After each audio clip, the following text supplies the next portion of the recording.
안녕하세요. 사연에 빠지다의 DJ 민영입니다. 여러분은 살면서 본 장면 중에 가장 충격적인 장면 하면 딱 기억나시는 게 있으신가요? 아마 강도는 달라도 다들 하나쯤은 있으실 거예요. 그리고 그런 장면들은 머리에 콱 박히고 박혀서 평생 잊히지 않죠. 저도 그런 순간이 있고 말입니다. 그런데 오늘 사연자분의 사연을 읽으면서 내가 겪고 기억하는 충격적인 장면은 충격도 아니겠구나, 이런 생각을 했던 것 같아요. 그만큼 사연의 내용이 경악스럽기 때문인데요. 저는 읽는 내내 이런 일이 현실에도 있을 수 있구나 하는 생각을 하면서 읽었던 것 같습니다. 그리고 아마 들으시는 분들도 그렇게 생각하시지 않을까 싶네요. 제가 또 이렇게 이야기해서 많은 분들이 대체 무슨 일이길래 그러나 싶으실 건데요. 많이들 궁금하시죠? 무엇을 상상하든 그 이상인 사연이 준비되어 있으니 오늘도 어디 가지 마시고 저와 마지막까지 함께 해주시면 감사하겠습니다. 자, 그럼 오늘의 사연 함께 시작해 볼게요. 안녕하세요. 저는 경기도에 살고 있는 40대 가장입니다. 평소에 듣기만 했지 이곳에 제가 사연을 쓰게 되는 날이 오리라는 건 생각도 못했었는데요. 저에게도 이런 날이 오기는 하네요. 오지 않았다면 더더욱 좋았을 날이겠지만 말이죠. 오늘은 제가 겪은 정말 충격적인 이야기를 한번 해볼까 합니다. 그러기 위해서는 우선 저희 아내의 이야기로 이 이야기를 시작해야 할 것 같네요. 저희 아내는 정말 순하고 착한 사람이었습니다. 제가 그런 모습에 반해서 몇 개월을 쫓아다니다가 연애를 하고 결혼을 했으니까요. 그리고 결혼하고 나서도 정말 나는 장가 하나는 잘 갔다 하는 생각을 하고 살았어요. 주위에서도 다들 그렇게 이야기했고 말이죠. 10년이 넘는 결혼 생활 동안 아내와 결혼한 것을 단 한순간도 후회한 적이 없었습니다. 아내는 정말 좋은 아내 그리고 엄마였으니까요. 그런 아내가 조금 달라졌다 느끼는 순간들이 있었어요. 사소한 일에도 부쩍 짜증을 많이 내기 시작한 게 바로 그 시작이었어요. 오늘 늦게 들어온다고 했잖아. 오늘 회식이 취소가 돼서. 근데 이게 이렇게 짜증낼 일이야? 그러면 미리 좀 얘기해주면 좀 좋아? 당신 늦는 줄 알고 밥도 안 하고 나는 저녁 약속까지 잡아놨는데. 나는 상관없어. 저녁 약속 가도 돼. 당신이 집에 있는데 내가 약속하면 마음이 편하겠냐고. 원래 그런 걸로 짜증내는 사람도 아니었을 뿐더러, 그리고 아내는 평소에 제 눈치를 보며 약속을 가고 안 가고 그러지도 않았던 사람이었습니다. 그냥 약속이 있다고 저에게 이야기하면 자유롭게 다녀오는 분위기였고요. 이뿐만 아니라 그냥 짜증이 굉장히 많이 늘었습니다. 내가 옷 여기에다 두지 말랬잖아. 그거 입고 나갈 거라 거기에 잠시 둔 거야. 그러면 그렇다고 얘기를 해. 방금 가져다 놨고 방금 얘기했잖아. 이런 식의 말도 안 되는 트집을 잡는 일도 많아졌어요. 한두 번 쌓이다 보니 저도 결국은 폭발하게 된 날도 있었습니다. 그래서 참지 못하고 아내를 불러다가 물어봤던 적도 있어요. 저는 아내에게 갑자기 이런 변화가 오게 된 계기 같은 게 너무 궁금했거든요. 그리고 만약 계기가 있다면 서로 이야기를 잘해서 고쳐나가야 하는 거고요. 당신 요즘 무슨 일 있어? 제 말에 아내의 반응이 어딘가 심상치 않았습니다. 보통 아무런 일이 없으면 그냥 왜 그러냐, 별일 없다, 뭐 그런 식으로 대답하거나 아니면 무슨 일이 있다면 이렇게 물어봤을 때 뭔가 이야기를 꺼내고 싶은 사람 같은 얼굴을 해야 하잖아요. 그런데 아내는 마치 들켜서는 안 될 것 같은 생각을 들킨 사람처럼 화들짝 놀라며 말을 더듬었어요. 일은 무슨 일이 있다고 그래? 없어. 무슨 일 없는데 당신 요즘 왜 그래? 내가 뭐? 사소한 거도 다 짜증내고 애들한테도 자꾸 버럭버럭 소리 지르고 그런다며. 오죽하면 애들이 엄마 어디 아프냐고 나한테 먼저 물어보겠어? 초등학생인 아이들이 엄마한테 무슨 일 있냐고 아프냐고 그런 말을 저에게 물어볼 정도였으면 사태가 조금 심각했다는 것을 여러분도 아실 수 있을 겁니다. 아내는 정말 누가 봐도 변했어요.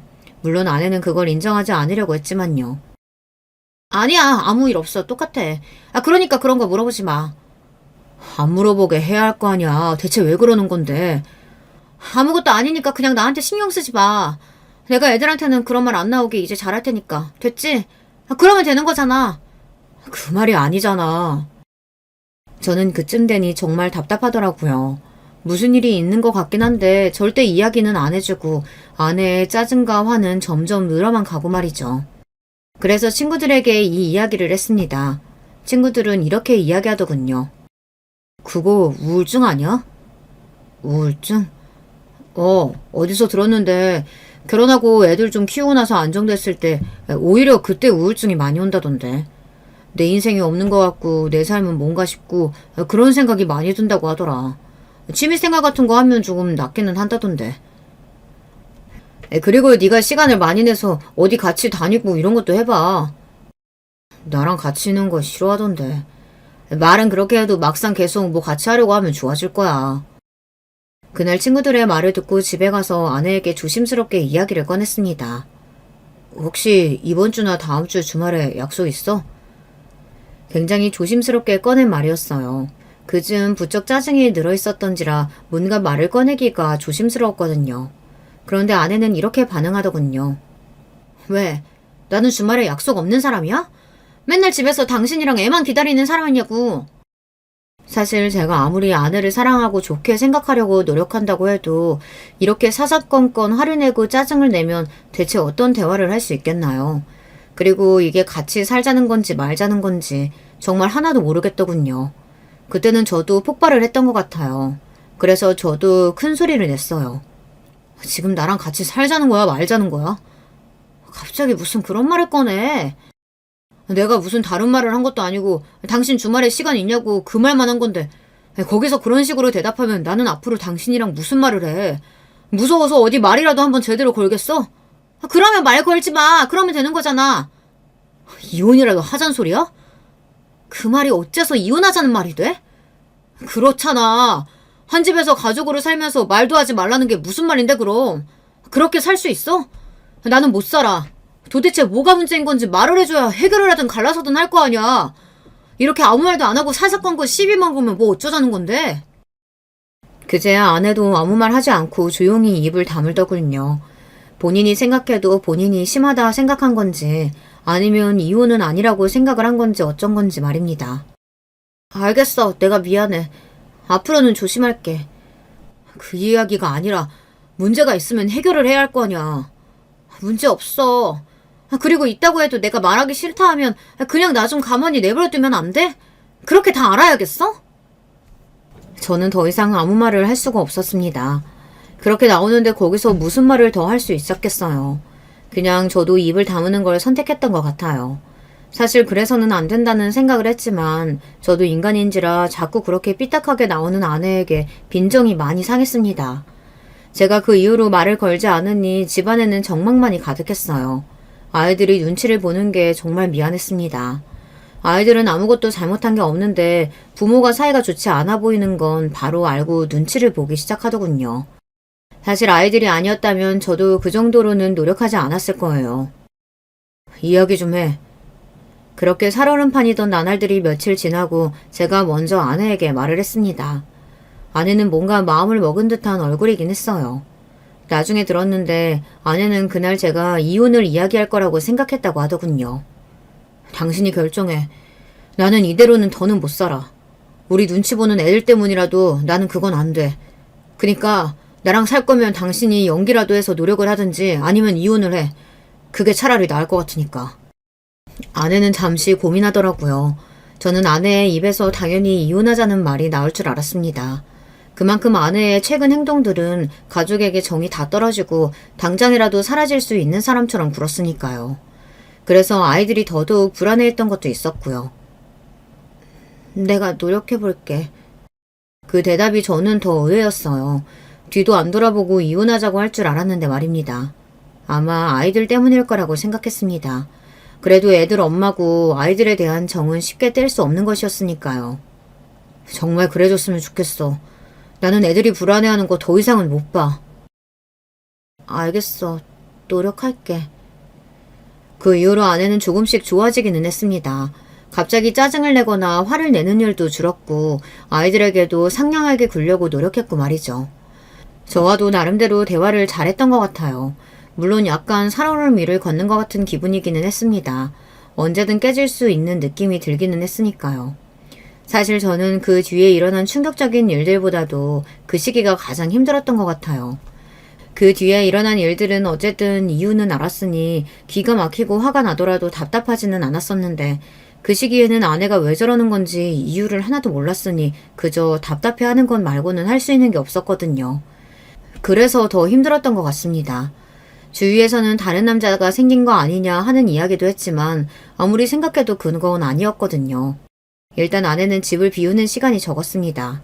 그리고 비우더라도 요 앞에 잠깐 나갔다 오는 수준으로 한두 시간이면 금방 들어오고 말이죠. 그리고 보통 바람이 나면 자신을 꾸미거나 외형적으로 신경을 쓰거나 그런 게 있잖아요. 그런 것도 전혀 없었고 말입니다.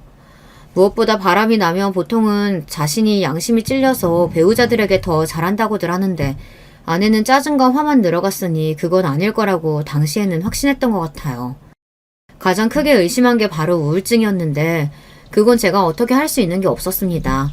병원에 가자고 한번 이야기를 해봤다가 자신을 지금 미친년 취급하는 거냐고 고래고래 소리를 지르며 거의 경기를 하길래 그 뒤로는 말도 못 꺼냈어요. 그렇게 살얼음판을 걷는 것 같은 나날들이 계속되던 어느 날이었습니다. 이게 뭐야? 뭐긴 뭐야, 제사상이지. 그걸 모르는 게 아니고 오늘 무슨 제사 있어? 갑자기 웬 제사야? 아니, 요즘 내 주위에 안 좋은 일들만 있는 것 같아서 어디 물어보니까 이렇게 조상님들 위해서 제사라도 지내고 나면 나아지겠다고들 하길래 한번 해보려고. 아내는 종교가 없기도 했지만 평소에 그런 미신을 믿는 사람이 전혀 아니었거든요. 그런데 갑자기 안 하던 행동을 하니까 이상하잖아요. 그리고 그런 미신적인 행동이 어딘가 무섭기도 하고 말이죠.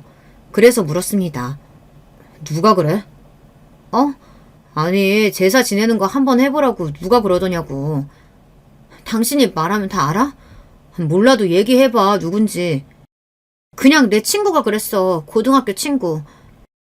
제가 알기로는 아내가 연락하고 지내는 고등학교 친구가 없었거든요. 다들 사회에서 만난 친구들과 결혼을 하고 나서 만난 친구들이었지 말입니다. 거기서 더 물어도 아내는 대답을 해주지 않을 것 같아서 더 이상 묻지 않기로 했어요. 하지만 정말 많이 이상하기는 했던 것 같아요. 그래서 이번에도 주위에 물어봤습니다. 그거 약간 그런 거 아니야? 사이비 종교 같은 거. 그런데 그런 거 믿으면 돈 같은 거 가져다 바치고 그러지 않나? 그런데 그런 건 전혀 없는데 내가 다 확인해봤어. 아, 그러면 뭐지? 어디서 누구한테 홀린 거 아니고서야 갑자기 사람이 그렇게 바뀌고 그런 행동을 할 수가 없는데. 야, 너 집에 가서 한번 잘 찾아봐. 뭘? 야, 어디 이상한 부적이나 그런 거 숨겨놨을 수도 있잖아. 내가 얼마 전에 텔레비전에서 봤는데 이상한 종교 같은 거에 빠지면 정말 답도 없더라. 초장에 잡아야 한다니까. 친구들의 말을 듣고 온 집안을 뒤져봤지만 그런 건 나오지 않았습니다. 그런데 문득 이런 생각이 들더라고요. 순간적으로 스쳐 지나간 생각이었습니다. 어디 아픈 거 아니야? 라는 생각 말입니다. 몸이 안 좋아서 우울증도 오고 그러다 어딘가 억울한 심정이 들어서 막 뜬금없이 화도 나고 그럴 수 있겠다는 생각이 들더라고요. 게다가 아내가 안 좋은 일을 없애야 한다고 제사까지 지냈다는 거, 그걸 생각하니 더더욱 그럴 수도 있겠다는 생각이 들었습니다. 생각이 거기까지 미친 순간 굉장히 걱정이 되었던 것 같아요. 그리고 모르는 척하고 있을 수가 없었습니다. 당신 나한테 숨기는 거 있으면 그냥 다 이야기해. 갑자기 또 왜 이러는 건데 그런 거 없다니까. 혹시 당신 어디 아파? 그런 제 말에 아내는 정말 황당하다는 얼굴을 했어요. 정말 그런 건 생각도 못했던 사람인 것처럼 말이죠. 저도 아내의 표정을 보고 아 그런 건 아닌가 하는 생각을 했으니까요. 그게 무슨 소리야. 안 아파. 하도 당신이 이상하게 굴고 안 하던 짓을 하니까 내가 별 생각을 다 하는 거잖아. 나는 뭐 안 하던 짓 좀 하면 안 돼? 내가 죄를 저지르고 다니는 것도 아니고 그냥 신경 쓰지 말고 둬. 뭘 해달라는 것도 아닌데 그냥 두는 것도 그렇게 힘들어? 가족끼리 어떻게 그런 걸 하나도 안 묻고 그냥 둬. 그렇다고 모든 걸 다 알 필요도 없잖아. 다시 돌고 돌아 결국은 같은 말을 하게 되더라고요. 아내가 본인의 진짜 생각이나 지금 처한 상황 같은 걸 이야기해주지 않는 이상 같은 결론이 날 수밖에 없기도 했고 말이죠. 그래서 저는 더 이상 묻지 않기로 했습니다. 대신 저나 아이들에게 피해는 주지 말라고 했어요. 아내는 그러겠다고 하더군요. 약간 전생같이 느껴졌습니다. 아내와 제가 연애를 하고 결혼해서 사이좋게 서로 아끼고 사랑하며 살던 세월이 말입니다. 따지고 보면 좋았던 시절이 더 긴데도 불구하고 좋지 않은 시절에는 그 시절이 꿈 같고 그럴 때가 있었나 싶고 그렇더라고요. 하지만 인간은 적응의 동물이라는 말이 있듯 그런 생활도 나름대로 익숙해지고 있었습니다. 물론 때때로 예전이 그리울 때도 있었지만 말이죠. 아내도 더는 갑자기 화를 내거나 짜증을 내는 일도 없었고 저도 어지간하면 아내에게 잔소리하지 않았고 말이에요. 그러던 어느 날이었습니다. 이 사연을 쓰게 된 계기가 된 그 사건의 시작이 그날이었어요. 그날은 주말이었습니다. 저는 오랜만에 집에서 휴식을 취하고 있었어요. 그 전주까지는 회사 일 때문에 주말에도 하루는 회사에 출근을 했었거든요. 나 잠깐 요 앞에 좀 다녀올게. 그래. 원래 예전 같았으면 아내가 어디 간다고 하면 어딜 가는지 묻고 만약에 장을 보러 간다든지 한다면 제가 꼭 함께 갔거든요. 그래서 짐도 들어주고 장을 보면서 이런저런 이야기들도 나누고 말이죠. 저는 그런 시간이 참 좋았었는데 어느 순간부터는 그런 것도 하지 못하게 된 게 새삼 슬프다는 생각을 하고 있던 때였습니다. 아이들이 아이스크림을 먹고 싶다고 하더군요. 그래서 마침 심심하기도 하겠다, 알겠다고 하고 살아나가던 때였습니다. 갑자기 굉장히 과격하게 옆집 문이 열렸어요. 어찌나 급하고 세게 문을 열었던지 제가 순간 놀라서 입으로 욕이 나올 뻔했으니까요. 왜 저렇게 문을 세게 열었지 하는 심정으로 그곳을 빤히 보는데 그 문을 열고 등장한 이가 제 눈을 크게 만들었습니다. 거기서 나올 거라고는 한 번도 상상조차 해보지 못한 인물이 나왔거든요. 바로 아내였습니다. 아내는 엄청나게 공포에 질린 얼굴로 그리고 엄청나게 큰 괴성을 지르며 그 집에서 튕겨나오듯 뛰어나왔어요. 제가 너무 놀라서 어버버거리면서 그런 아내를 바라보고 있는데 아내와 제가 눈이 딱 마주쳤습니다. 여보, 내가 더 설명할게. 그리고 다짜고짜 저에게 설명하겠다고 하더군요. 저는 이게 어떻게 돌아가고 있는 건지 무슨 일인지 하나도 제대로 파악하지 못하고 멀뚱거리고만 있는데 아내가 제 뒤로 숨었습니다. 그리고 제 옷자락을 가만히 잡았어요. 그런데 제 옷자락을 잡은 아내의 손이 떨리고 있었습니다. 대체 이게 무슨 일인데? 내가 다 설명할 수 있어, 여보. 내가 다 설명할 수 있어.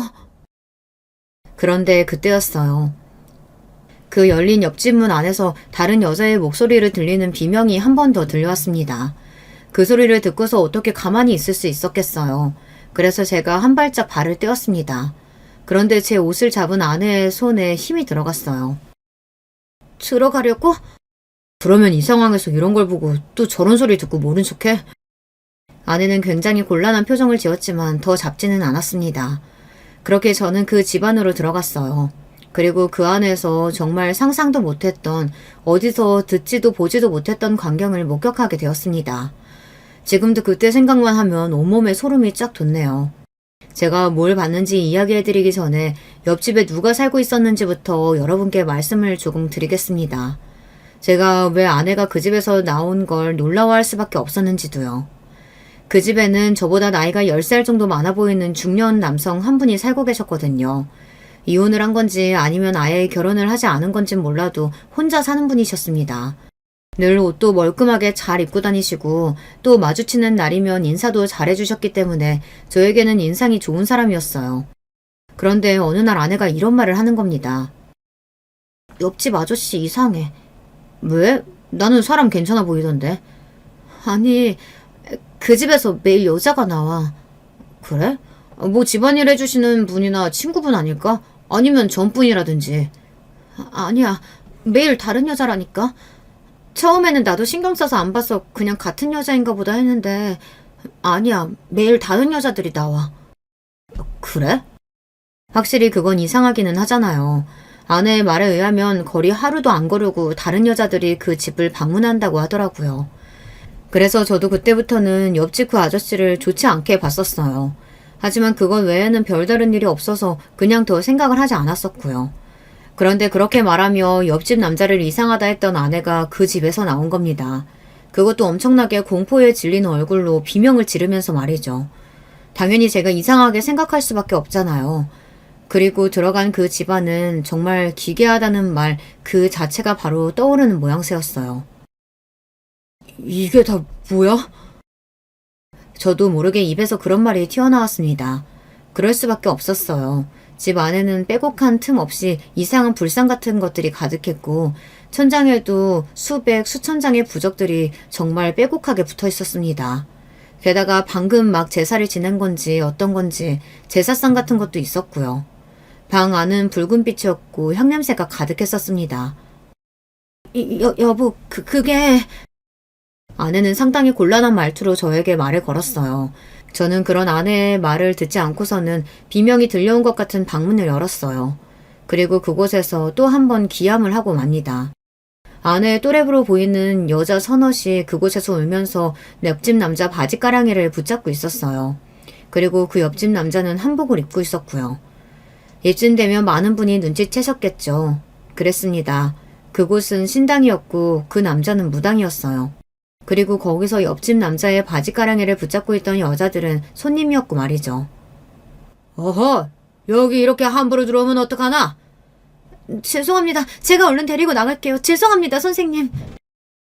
아내는 옆집 남자에게 여러 번 꾸벅 인사를 하고서 저를 서둘러 데리고 나왔습니다.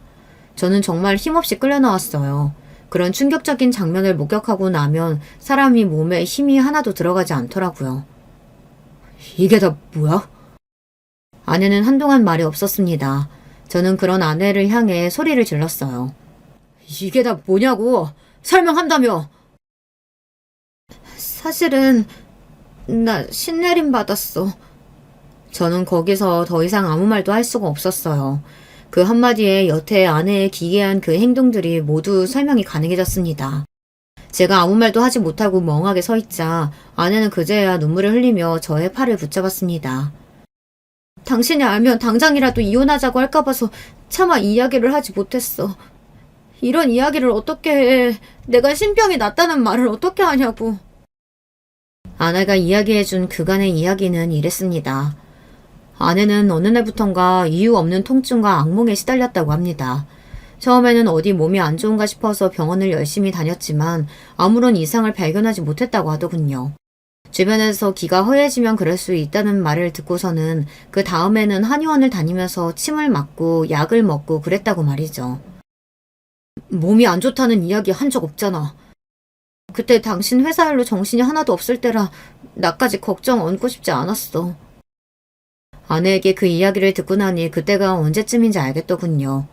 아무튼 그렇게 한참을 고생을 해도 나을 기미가 보이지 않으니 짜증만 늘어나고 자신은 이렇게 아픈데 다른 사람들은 웃고 행복한 게 너무 화가 났다고 말이죠. 그런데 장보고 오다가 우연히 옆집 선생님이랑 마주쳤거든. 아내가 그 남자를 보고 선생님이라고 하더군요. 뭔가 기분이 이상했던 것 같아요. 그런데 선생님이 그러시더라고. 요즘 이유 없이 몸 아프지 않냐고. 옆집 남자는 단번에 알아봤다고 합니다. 아내가 몸이 좋지 않은 걸 말이죠.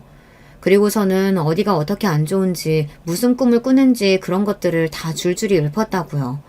당시 아내는 너무 오래 지속된 이유 없는 아픔으로 굉장히 지쳐 있었던 상태라 그 말에 홀라당 넘어갈 수밖에 없었던 것 같아요. 신병이라고 하더라.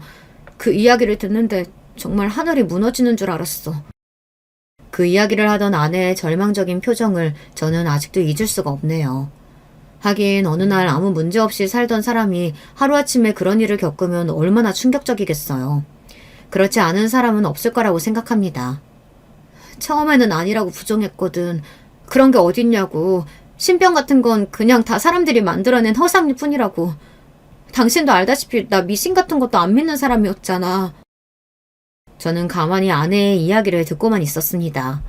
사실 무슨 말을 해야 할지 알 수 없어서 듣고 있었던 거였어요. 그런데 하루하루 몸은 더 아파져만 가지. 그리고 계속 헛것이 보이지. 진짜 미치겠더라고. 이렇게 더 있다간 정말 죽을 것 같아서 죽느니 한번 선생님 말씀대로 해보는 것도 나쁘지 않겠다 싶어서 다시 찾아갔었어. 그리고 신내림을 받은 거라고 했습니다.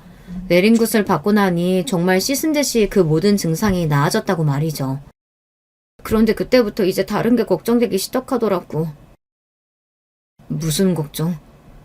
이걸 당신한테 어떻게 이야기해야 할지, 그리고 나를 아는 모든 사람에게 뭐라고 이야기해야 할지, 당신과 아이들이 무당 아내, 무당 엄마를 받아들일 수 있을지, 그건 아무리 생각해도 답이 안 나오더라. 아내는 그래서 처음에는 이혼을 생각했다고 하더군요. 하지만 아이들을 생각하니 도저히 그럴 수가 없었다고 말이죠. 그래서 몰래 무당 일을 하면서 생활하고 있었다고요. 그게 근 1년 가까이 되어간다고 말입니다. 참 저도 둔하긴 한가 봐요. 1년 동안 아내가 그런 것도 모르고 있었던 걸 보면 말이죠. 하지만 저는 아내가 무당이 되었다는 사실도 사실이지만 그만큼 마음에 걸리는 일이 하나 있었습니다. 그건 바로 조금 전에 소리는 왜 지르면서 나온 건데? 그 질문에는 여태 술술 대답을 잘만 하던 아내가 입을 딱 다물더군요. 그리고 안에 들어갔을 때 그 모습도 이상하기는 했거든요. 뭐 기도하러 오고 구슬하러 올 수 있다곤 쳐도 손님으로 온 사람들이 옆집 남자의 바지가랑이를 붙잡고 울고불고 하는 건 아무래도 이상한다는 생각이 들었어요. 오늘 구슬하러 오신 분이 사연이 좀 복잡하거든. 또 당신은 몰라도 해결이 힘든 일을 해결하러 오신 분인데 그 과정에서 굿이 조금 격해져서 그래. 나도 이상한 걸 봐서 소리 지르고 나온 거고. 이상한 거 뭘 봤는데? 당신은 못 봐. 그렇게 이야기하는데 소름이 쫙 끼치면서도 더 이상 물을 수도 없었습니다. 저는 사실 무당이나 귀신 이런 존재를 정말 믿지 않는 사람이었거든요. 그런 저에게 이런 모든 상황은 정말 받아들이기 힘든 거였어요. 이건 사람이 좋고 아니고의 문제가 아니라고 생각합니다. 그래서 저는 아내에게 이렇게 이야기했습니다. 다 알겠고 나도 생각할 시간을 좀 줘. 아내와 이혼한다 만다 뭐 갈라선다 아니다 이런 걸 결정할 시간을 달라는 말이 아니었어요. 단지 이 모든 상황에 대해 차분히 생각할 시간이 필요했습니다. 저도 하루아침에 닥친 일이니 마음의 정리를 할 시간이 필요하잖아요. 아내는 알겠다고 하더군요. 그리고 미안하다고도 말이죠.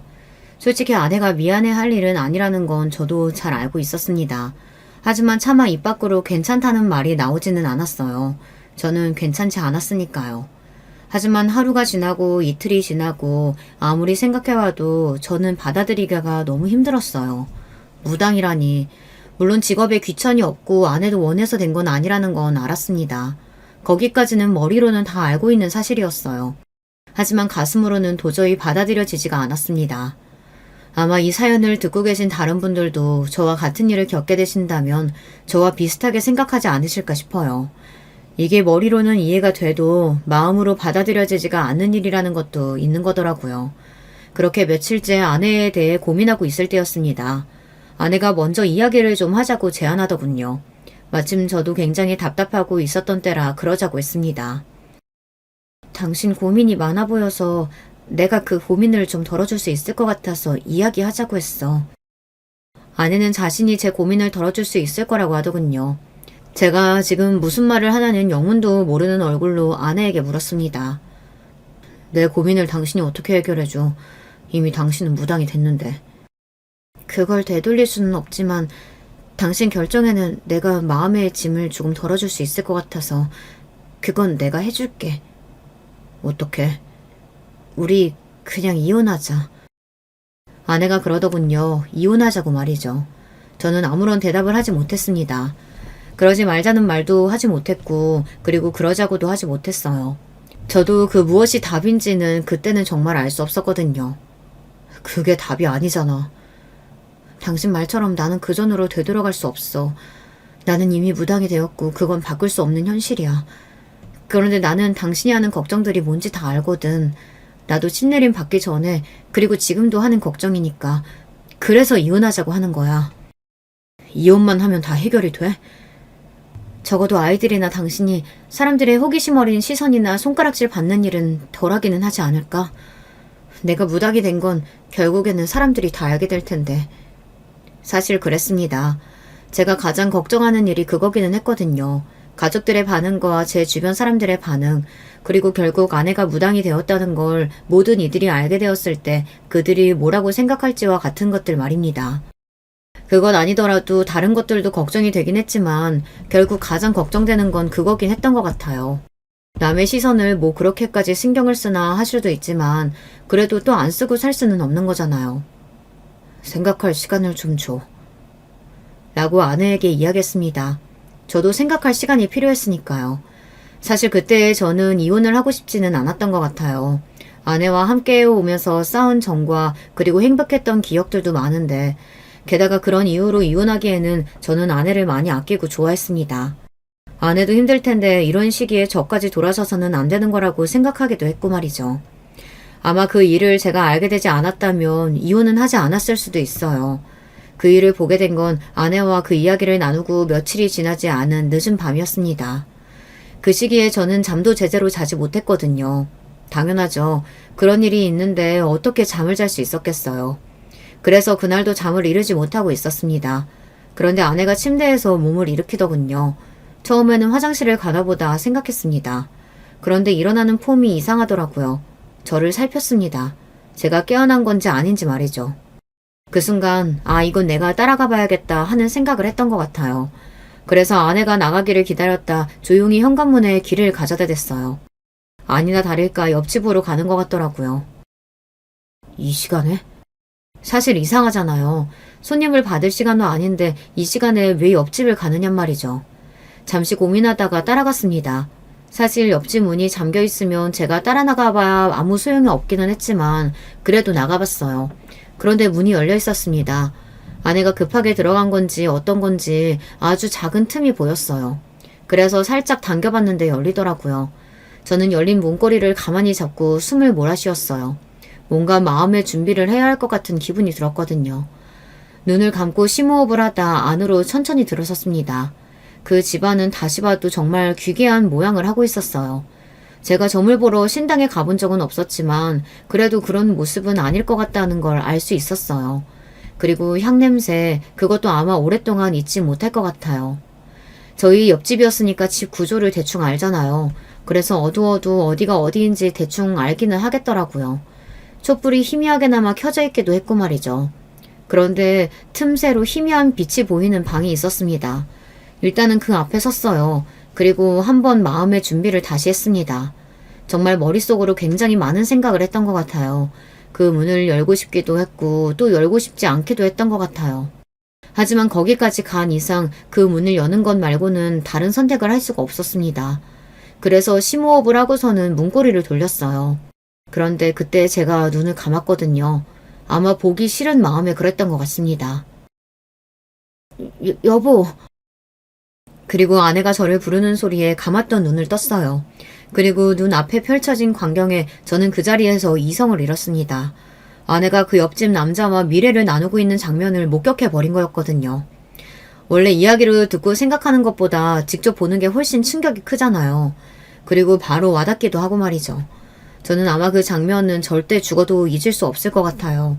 주변에 누군가가 배우자의 외도를 직접 목격하고 싶다라고 한다면 저는 정말 뜯어말릴 것 같습니다. 그거 생각보다 훨씬 더 충격적이고 훨씬 더 사람을 바닥으로 내리꽂더라고요. 지금 이게 뭐 하는 짓이야? 제가 아주 낮은 목소리로 말했어요. 저는 화가 나면 오히려 그렇게 목소리가 차분해지고 낮아지거든요. 아내가 그런 제 목소리에 움찔하는 게 느껴졌습니다. 그 선생님인지 뭔지 아는 미친 양반은 아무 말도 하지 않고서 헛기침만 하고 있더군요. 지금 이게 뭐 하는 짓이냐고. 제가 조금 큰 소리로 다시 한번 말했고 아내는 여전히 자기 얼굴을 가리고 우는 듯 어깨를 떨고 있었어요. 그런 저에게 그 미친 양반이 이렇게 말을 하더군요. 아직도 그 말이 너무 기가 차고 어이가 없어서 생생하게 기억나요. 이게 다 우리가 모시는 신이 바라셔서 일어난 일일세. 그러니 너무 상심 말게. 뭐라고? 제가 너무 어이가 없어서 바로 되물었어요. 제가 지금 무슨 말을 들은 건지 귀가 의심된 지경이었어요. 자네 아내가 나를 좋아하거나 내가 자네 아내를 좋아해서 그런 게 아니고 이 모든 건 우리가 모시는 분이 원하셔서. 야, 이 미친 새끼가! 저는 그대로 그 미친놈한테 뛰어들듯 주먹을 내리꽂았던 것 같아요. 아니 개소리를 해도 정도가 있지 그게 무슨 개소리란 말입니까? 이 자식이 뚫리님이라고 말을 그렇게 막 뱉어? 여보, 선생님 때리면 안 돼, 큰일 나. 세뇌라는 게 그리고 믿음이라는 게 그렇게 무서울 수도 있다는 걸 저는 제 아내를 보면서 알게 되었던 것 같아요. 그리고 잘못된 믿음이 사람 하나를 어디까지 망쳐놓을 수 있을지도 말입니다. 정말 지혜롭고 똑똑한 여자라고 생각했던 제 아내가 그렇게 되었다는 사실이 그때도 믿기지 않았어요. 사실 지금도 다 믿기지는 않아요. 아내가 달려들어 저를 막는 바람에 거기서 그렇게 끝이 났습니다. 아내가 그렇게 온몸을 던져 제가 그 미친놈을 때리는 것을 막는데 제가 거기서 뭘 더 할 수 있었겠어요. 저는 돌아서면서 아내에게 이렇게 말했어요. 그냥 여기 있어. 집에 들어올 생각 말고. 여보. 나는 무당인 아내는 감당할 수 있어도 이러고 다니는 아내는 감당 못하겠다. 아내는 다시는 이런 일이 없을 거라는 둥, 죽을 죄를 지었다는 둥, 그런 이야기를 하면서 저에게 빌거나 하지 않더군요. 그때는 왜 그렇게 하지 않지 하고 생각했었는데 지금 생각해보면 아내는 하지 못한 겁니다. 다시는 그런 일이 없을 거라는 건 본인도 장담할 수 없으니까요. 그 미친놈이 우리가 모시는 신이 원한다 이 한마디만 하면 아내는 다시 그 행동을 할 사람이었으니까요. 이미 아내는 그 정도로 그 새끼를 믿고 있었고 세뇌를 당해 있는 상황이었습니다. 아마 사기를 당해서 돈을 뺏겼거나 하는 상황이었으면 제가 나서서 아내를 지켜줬을 거예요. 그리고 그 미친놈에게서 빼내오기 위해 노력했을 겁니다. 하지만 그런 장면을 제 눈으로 보고 나니 뭐 아무런 의욕이 생기지도 않았고 내가 왜 저런 여자를 위해서 그런 노력을 감수해야 하는지 모르겠더군요. 무엇보다 당장이라도 연을 끊어야겠다는 생각이 너무 강렬하게 들었어요. 아이들이 알기 전에 말이죠. 아내는 그날 집으로 들어오지 않았고 저는 아이들을 불러서 이야기했어요. 미안해. 엄마랑 아빠가 헤어지기로 했어. 라고 말이죠. 저희 첫째가 15살, 둘째가 10살이었거든요. 첫째는 바로 알겠다고 고개를 끄덕이더군요. 그동안 엄마와 아빠를 보며 어느 정도 짐작해온 게 있었는지 놀라지 않은 눈치였습니다. 물론 상처는 받았겠지만요. 둘째는 왜 그래야 하는 거냐며 자기는 싫다고 울면서 때를 썼는데 첫째가 자기가 잘 이야기할 테니 아빠는 걱정하지 말라고 굉장히 어른스럽게 이야기하더군요. 엄마와 아빠 때문에 너무 철이 일찍 든 건가 싶어 마음이 아팠습니다. 이혼은 쉬운 줄 알았어요. 하지만 아니었습니다. 그 미친 새끼가 재산 분할 위자료 이런 거 받을 수 있는 건 다 받아오라고 아내에게 이야기한 모양이더라고요. 그리고 아내는 그의 말만 듣고 아바타처럼 행동했고 말이죠. 그 과정에서 너무 슬프게도 모든 사람이 아내가 신내림 받고 무당이 되었다는 것과 그 신내림을 해준 남자 무당과 그런 일이 있었다는 것을 다 알게 되었습니다. 저는 사실 몰랐으면 했거든요. 물론 이 모든 사실을 사람들이 알게 되면 아내를 향해 손가락질을 하고 저를 불쌍하게 생각할 테지만 저야 그렇다 치고 나중에 아이들이 받을 상처를 생각해서 정말 몰랐으면 했습니다. 하지만 다 알게 되었어요. 장모님과 장인어른이 차례로 찾아와서 울며 빌었습니다. 그 과정에서 저희 집 식구들과 싸움이 났고요. 저희 부모님은 당연히 제가 하루라도 빨리 이혼하기를 바라셨으니까요. 왜 우리 아들이 미친 당신 딸을 책임져야 하냐. 그래도 같이 살아온 정이 있으니 함께 구해오자. 이런 말이 오고 갔습니다. 아이들을 생각해서라도 저는 아내와 함께 살 수 없습니다. 장모님과 장인어른에게 그렇게 단호하게 이야기했어요. 아마 두 분은 제가 절대 마음을 돌릴 일이 없다는 걸 그때 아셨던 것 같아요. 장모님은 바닥에 주저앉아 울기 시작하셨고 장인어른은 하늘이 무너진 얼굴로 한숨만 쉬셨으니 말이죠. 결국 소송까지 갔습니다. 아내는 주변에서 그렇게 말리는데도 합의하지 않았거든요. 아마 한 푼이라도 더 받으려는 그 미친놈의 뜻이었을 걸로 생각합니다. 장인어른과 장모님이 울고불고 하면서 아내에게 그냥 도장을 찍으라고 했지만 아내는 꿈쩍도 하지 않았거든요. 이혼 소송은 끝까지 갔고 저는 아내에게 위자료는 주지 않고 재산 분할만 일정 부분 해주는 걸로 결론이 났습니다. 큰 금액은 아니었기에 그냥 거기서 마무리했어요. 뭐 더 하려면 할 수도 있었지만 당시에 저는 무척이나 지쳐있는 상태였거든요. 아내와 그 미친놈을 더 이상 보고 싶지 않았어요. 잘 살아. 나는 그냥 네가 하루라도 빨리 정신을 차렸으면 좋겠다. 너를 위해서라도. 저는 아내를 걱정해서 진심으로 한 말이었지만 아내는 귀뚱으로도 듣지 않는다는 걸 알 수 있었습니다. 하지만 저는 아내가 정말로 하루라도 빨리 정신을 차리길 바랬어요. 본인을 위해서도 그리고 본인의 가족을 위해서도 나아가 자식들을 위해서도 말입니다. 그리고 저는 바로 그 아파트에서 이사했습니다.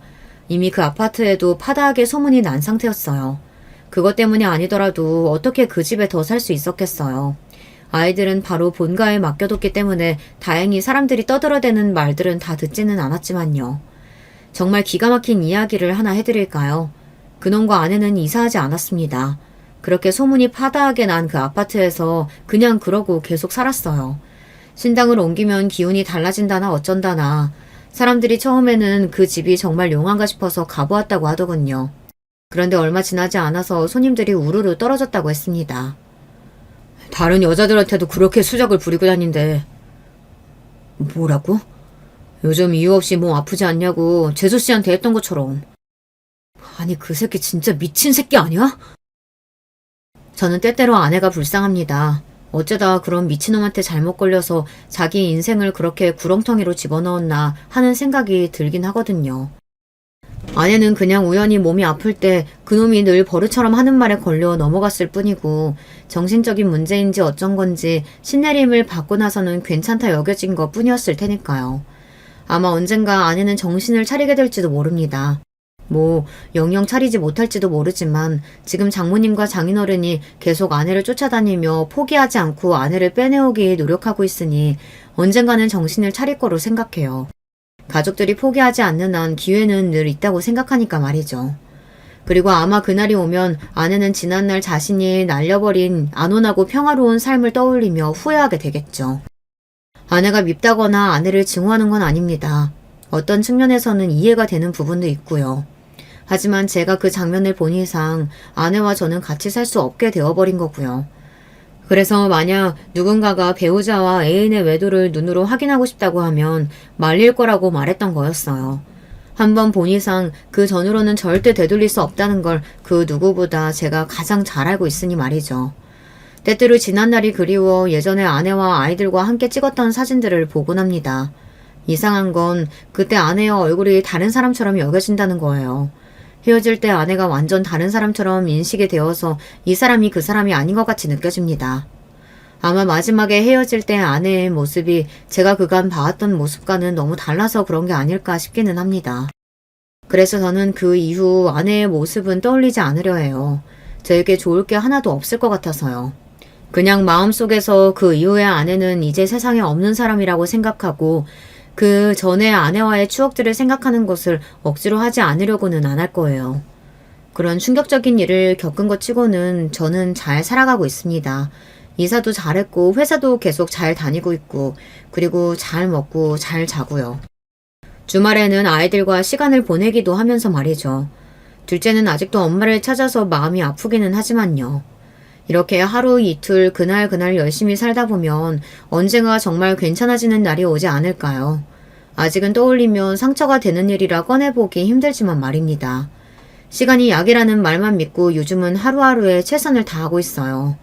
주변에서 사람으로 받은 상처는 사람으로 치유하라고 자꾸 사람을 소개해주겠다고들 하는데 저는 아직은 조금 힘들 것 같아서 다 거절하고 있기는 해요. 그건 시간이 조금 지나야 할 것 같거든요. 아니면 이렇게 아이들과 계속 혼자 사는 것도 나쁘지 않을 것 같고 말이죠. 물론 부모님은 걱정이 되시는지 재혼 이야기를 꺼내시기는 하지만요. 당분간은 이렇게 지내보려고 합니다. 그리고 시간을 조금 빼서 아이들과 여행을 다녀올까 싶기도 하고요.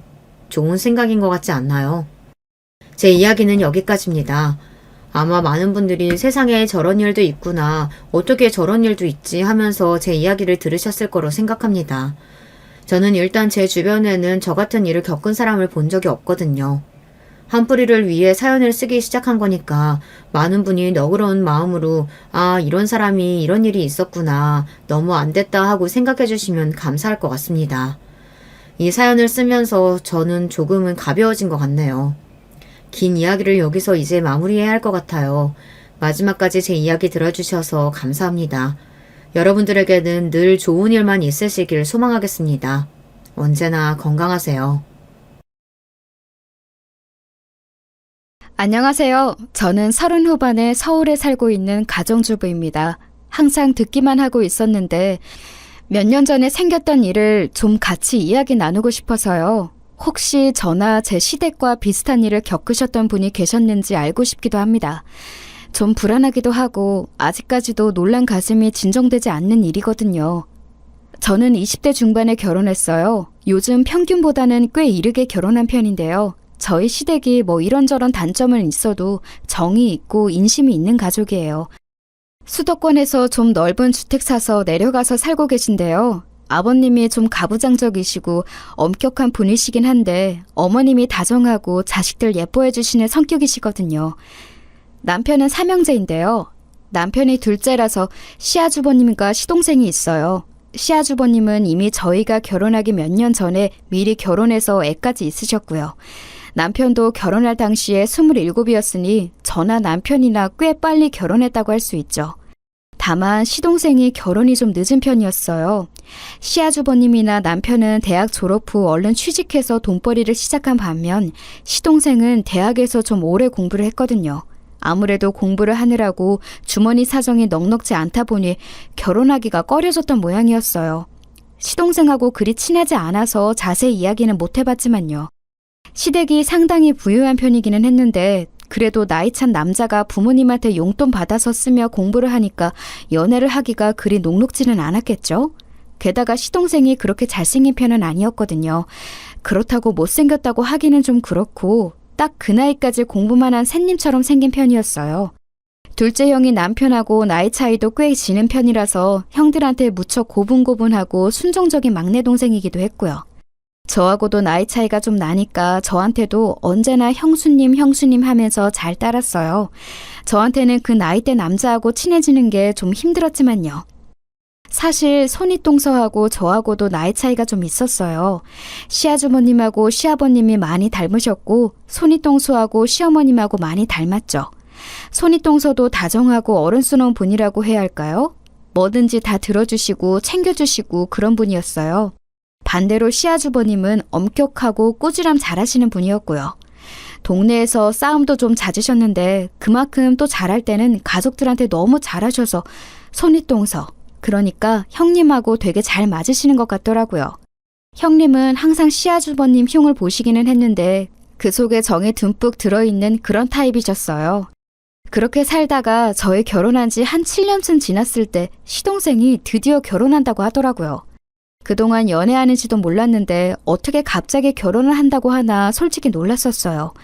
제가 시동생 결혼할 여자가 있다는 소식을 남편한테 들었었는데 남편도 놀랐다면서 웃더라고요. 나도 몰랐어. 걔가 연애를 하고 있었을 줄이야. 난 진짜로 도련님이 못소린 줄 알았어. 아니, 물론 뭐 그렇게 공부도 많이 하고 사지 멀쩡한 사람이지만 그래도 되게 순진하시잖아. 그렇지. 나도 당연히 그렇다고 생각했는데 이번에 여자를 마음에 드는 사람을 만났나 봐. 그리고 걔도 이제 취업했으니 좀 여유가 생겼겠지. 물론 당시 도련님이 막 취업을 했던 시기라서 결혼할 여자를 데려온다는 것 자체는 이상할 게 없었어요. 하지만 도련님을 아는 저로서는 진짜 신기하더라고요. 솔직히 정말 쑥맥에 연애 쪽으로는 아예 아는 것이 1도 없는 그야말로 못쏠 그 자체인 청년이었거든요. 제가 당시 33이었는데 그 정도로 순진한 남자를 본 적이 없을 정도였어요. 그래서 제가 좀 걱정이 되기는 했었거든요. 사실 저렇게 순진하고 공부만 한 청년을 누가 데려가나 싶기도 했고요. 시댁이 좀 형편이 넉넉한 편인지라 혹시 그걸 노리고 들어오는 며느리가 있으면 괜히 가정에 분란이 생길까봐 걱정이 되었어요. 솔직히 저희 시댁 식구들이 뭐 단점은 다들 있긴 했어도 기본적으로 서로 존중 잘해주고 말이 통하는 사람들이었거든요. 사이도 단란하고 아주 좋았어요. 그래서 그 소식을 들은 주말에 남편하고 같이 시댁으로 내려갔어요. 뭐 내려간다고 해봐야 경기도라서 잠깐 차 타고 가면 금방이었지만 아무튼 전원주택 사서 살고 계셨으니까요. 저는 시부모님하고 같이 식사를 하면서 은근슬쩍 집안을 둘러보았는데 보통 주말에는 집에서 반려견하고 같이 놀던 도련님이 안 계시더라고요. 시부모님이 키우는 반려견이 여러 마리였는데 그중 대형견인 장군이나 보리 같은 반려견들은 연세 많으신 시부모님이 데리고 산책 나가거나 놀아주시기 힘들어서 시동생이 항상 주말에 데리고 놀았어요. 그게 거의 저희 결혼한 이후로 빠짐없이 볼 수 있는 광경이었는데 그날은 아예 도련님이 안 계시더라고요. 저 도련님 어디 가셨어요? 그러게나 말이다. 항상 주말에는 집에 있더니만. 시어머니가 혀를 차시더니 말씀하셨어요. 사실 몇 달 전부터 너희들 집에 돌아가고 나면 밤에 꼭 나가더구나. 내 생각에 아마 여자 만나러 나갔던 것 같은데 오늘은 이제 낮부터 나가 있네. 아휴, 걔 순진해서 괜히 뒤통수나 맞는 거 아닌지 모르겠다. 그렇잖아도 그거 궁금했어요, 어머님. 도련님 결혼할 여자 있다고 하셨다면서요. 혹시 어떤 여자인지 아세요? 너무 호기심을 가지고 질문했나 싶기는 했지만 솔직히 궁금한 건 궁금한 거잖아요. 게다가 앞으로 저희 가족 생활에 영향을 미칠 수도 있는 사람이고요. 시어머니는 어깨를 으쓱하셨어요. 글쎄다. 사실 나도 별다르게 말을 들은 건 없어. 그냥 결혼할 여자 있다, 동갑이다, 회사원이다 정도. 그렇구나. 직장은 어느 쪽인지 모르시고요? 뭐 무슨 영화 회사래나 뭐래나. 시어머님도 뭐 정확한 건 들으신 게 없는 모양이더군요. 그래도 나이 30이 거의 다 된 도련님이 알아서 하겠지만 호기심은 들었어요. 대체 어떤 사람일지. 시댁 마당에서는 남편이 열심히 장군이 보리와 뛰어놀고 있었죠. 시부모님은 두 분 다 무척 마음이 넓은 분이어서 유기견 보호나 은퇴한 직업견들 입양에 굉장히 적극적인 분이셨어요. 장군이 보리 모두 그렇게 해서 들어온 애들이었죠. 다른 강아지들도 거의 다 유기견 보호소에서 데려온 강아지들이었고요. 동물을 좋아하는 저한테 있어서 시댁은 그런 의미에서 더욱이나 정붙고 좋은 곳이기도 했어요. 비록 시아버지가 좀 너무 가부장적이실 때가 있기는 하지만 그래도 강아지들한테 정 쏟으시는 거 보면 정말 좋은 분이긴 하구나 싶었거든요. 왜 동물 좋아하는 사람 중에 나쁜 사람 없다고들 하잖아요. 시아버지도 평상시엔 엄격하셔도 자식들한테도 결정적인 순간에는 참 좋은 분이셨거든요. 시동생 이야기를 시어머니께 들어보니 아무래도 요즘 아주 그 여자가 좋아 죽는 모양이었어요. 사진도 보여줬는데 시어머니는 그리 마땅치 않으셨던 모양이더라고요. 왜 요즘 애들 막 화장 날도깨비처럼 하고 다니는 애들이 있지 않니? 옷도 너무 얌전치 않고. 정말요? 회사 다닌다면서. 하긴 영상회사면 그래도 문화가 좀 자유로울 테니 그런가 보네요. 사실 제가 잘은 몰라도 영상이나 디자인 쪽은 사람들이 하고 다니는 게 다르긴 하잖아요. 시어머니가 보시기에 아무래도 그런 부분이 못마땅하셨을 수도 있겠다 싶더군요. 저야 젊은 사람이니까 그래도 이해가 되지만 어르신들은 너무 과감한 패션이 낯설 수도 있잖아요. 솔직히 말하면 너무 날라리 같은 아이가 우리 막내 꼬신 거 아닌가 싶기도 하고. 어머님, 그래도 도련님도 알 건 다 아실 텐데요. 순진하시긴 해도 나이 30 가깝고요. 너무 걱정 안 하셔도 돼요. 그럴까? 아유, 난 왜 이렇게 걱정이 되는지 모르겠구나. 시어머니는 다정한 만큼 걱정도 많고 마음도 약한 분이었기 때문에 마음은 이해할 수 있었어요. 하지만 저는 일단 한 치 건너 두 치인 만큼 어떤 사람일지 궁금한 마음이 더 컸죠. 집에 돌아와서는 갑자기 친정 쪽에 일이 생겨서 시댁에 신경을 못 쓰게 되었는데 그 사이에 도련님이 여자를 데리고서 시댁 방문에 첫인사를 드렸다는 말까지는 들었어요. 그러고 나서 2달인가 지났을 때일 거예요. 갑자기 시댁에서 주말에 올 수 있냐며 전화가 왔더라고요. 원래 시댁에서는 저희가 오든 말든 신경 안 쓰고 방임하시는 편이라서 좀 의외였어요. 무슨 일 있나요, 어머님? 그래, 이번 주말에 막내가 새아가 될 애 데려오거든? 네가 한번 와서 좀 봐볼래? 시어머니는 목소리가 좀 어두우시더라고요. 그때는 친정에 생겼던 일이 마무리될 때쯤이어서 저는 불현듯 관심이 생겼어요. 그래서 저는 알겠다고 대답하고 아예 금요일에 시댁에 갔어요. 남편한테는 시댁으로 퇴근하라 전하고서 토요일까지 자고 오려고요. 시어머니가 워낙 음식을 잘하고 좋아하셔서 가끔 그렇게 했었거든요. 들어가니까 장군이하고 보리가 좋아서 난리를 치더군요. 레브라도 리트리버인 장군이는 침을 많이 흘리면서 머리를 제 치마에 마구 문질렀어요. 냄새를 맡는 거였어요. 저도 워낙 강아지를 좋아하는 사람이라 장군이 머리를 열심히 만져주었죠. 장군이는 은퇴한 직업견인데 핸들링이 잘 되어 있어서 습관도 잘 들어 있었고 워낙 순하고 착했어요. 저는 장군이 뺨을 꼭 쥐고서 이마에 뽀뽀를 해주고서 들어갔죠.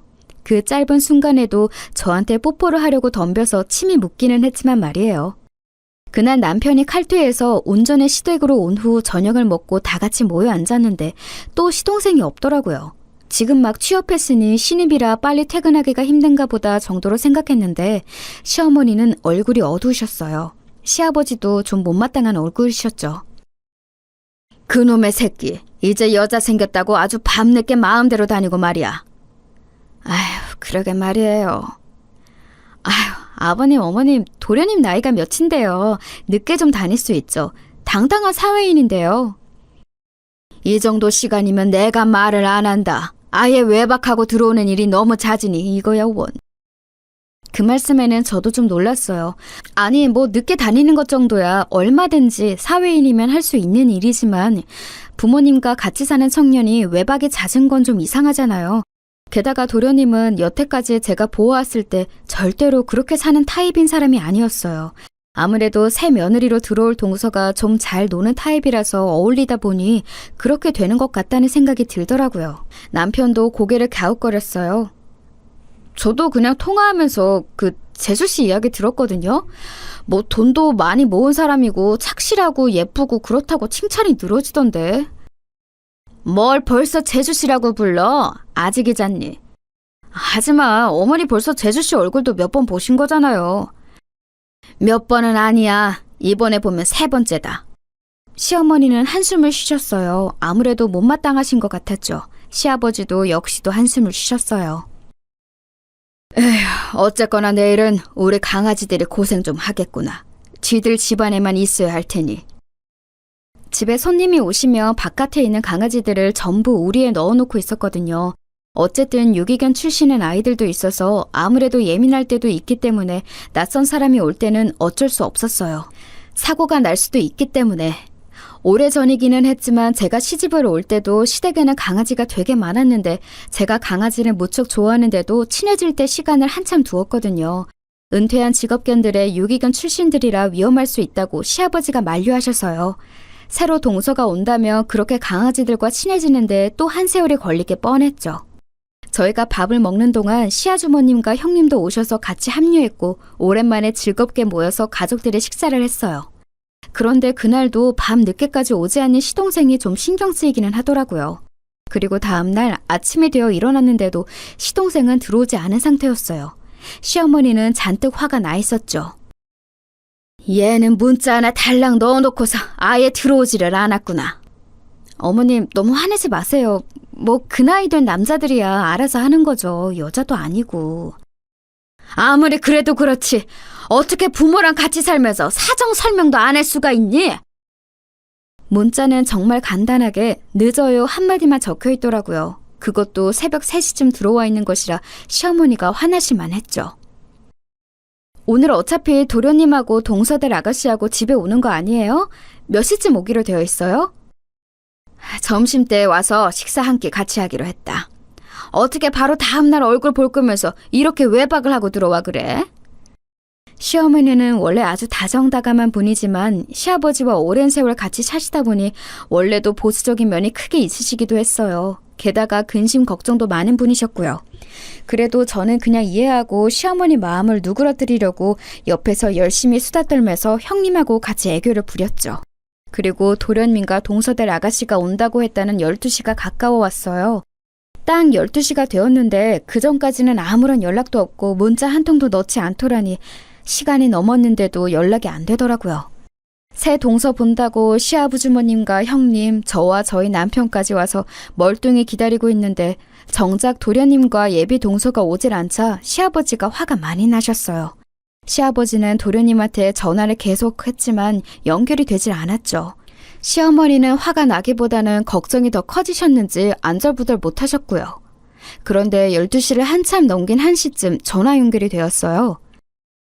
너 이 녀석 지금 어디 있는 게냐? 아버지 죄송해요. 지금 거의 다 왔어요. 바로 앞이에요. 그 말에 마당 밖을 보니 정말로 도련님 차가 들어오고 있더라고요. 시동생은 당황한 얼굴로 차에서 허겁지겁 내려서 집으로 들어왔죠. 시동생 옆에 타고 있던 아가씨도 그 뒤를 따라서 들어왔어요. 아가씨는 시동생과 동갑이라고 했는데 나이보다 무척 어려 보이더라고요. 뭔가 표정이 순진해 보였는데 솔직히 말하면 순진하다 못해 좀 생각이 없어 보였다고 해야 할까요? 뭔가 알 수 없이 세상 물정 모르는 혹은 좀 뭘 모르는 것 같은 맹해 보이는 느낌의 아가씨였어요. 들어와서 가족들과 대면하고서는 처음에 눈을 어디다 둬야 하는지도 잘 모르는 것처럼 자꾸 시선을 피하고 손을 꼼지락거리더라고요. 그래, 왔냐? 네, 아버지 늦어서 죄송해요. 형수님 죄송해요. 아니다, 뭐 무사히 왔으면 됐지. 재수씨 오셨군요. 네. 예비동서는 말끝을 느리면서 몸을 꼬았어요. 좀 이상해 보이더라고요. 애교가 많은 타입인가 싶고 눈을 자꾸 피하는 거 보니 부끄러워서 그런가 싶기도 했고요. 그래서 저는 도리어 명량하게 인사를 했어요. 반가워요, 동서. 이쪽은 우리 형님이고 난 둘째. 앞으로 잘 지내봐요. 네. 예비동서는 제가 내민 손을 망설이다가 맞잡더군요. 근데 손끝이 묘하게 차갑고 자세히 보니까 안색도 안 좋아 보였어요. 혹시 예비동서가 몸이 안 좋아서 늦어진 건가 싶더군요. 저는 좀 이해가 가서 얼른 예비동서를 끌어다가 소파에 앉으라고 하고 식사를 차리러 들어갔어요. 그런데 예비동서를 처음 보고 나니까 시어머니가 못마땅해 하신 게 이해는 되더라고요. 적어도 예비 시가에 오는 날인데 상당히 짧은 스커트에 높은 하이힐에 진한 화장. 물론 뭐 안 되는 거야 아닌데 어른들한테 절대 좋은 인상을 주기는 힘든 패션이었어요. 부엌에 함께 들어온 형님도 고개를 갸웃거리면서 웃으시더군요. 요즘 젊은 아가씨들은 시댁 어른들이 입맛에 맞으려고는 안 하네. 그러게 말이에요. 뭐 워낙 자유분방한 사람들이 많으니까요. 벌써 우리 때랑 너무 달라. 그렇지? 저희는 웃으면서 이야기를 나눴지만 시어머니는 얼굴이 어두우시더군요. 지난번에 봤을 때도 이런 식이었다면 시어머니가 마음에 들지 않으시는 것도 이해가 갔어요. 그런데 식사를 시작하니까 또 좀 이상하더라고요. 밥을 먹는데 예비동서는 시아버지가 뭐라고 말씀하시면 얌전하게 대답을 잘하면서 대화를 이어나갔어요. 평범한 그 나이대 아가씨 같은 느낌이었죠.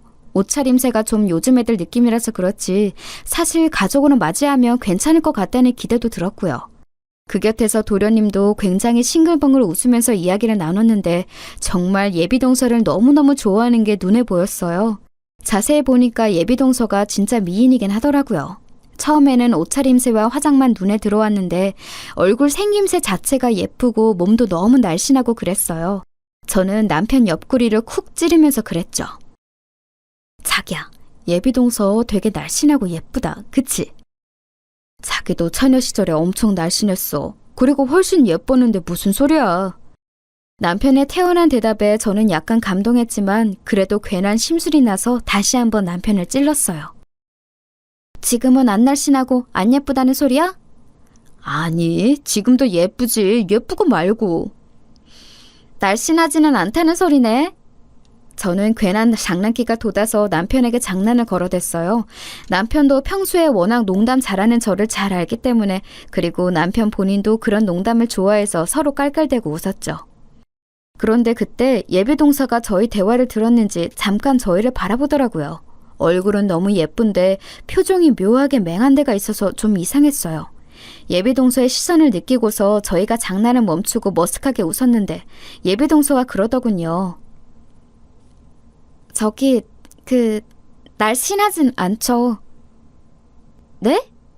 저는 순간 귀를 의심했어요. 맥락상 저하고 남편이 하던 대화에 끼어들은 것 같기는 한데 저게 지금 오늘 처음 만난 손윗동서한테 할 소리인가 싶더라고요. 같이 식사를 하던 가족들 모두 젓가락질을 멈추고 얼음이 되어서 저희를 바라보고 있었어요.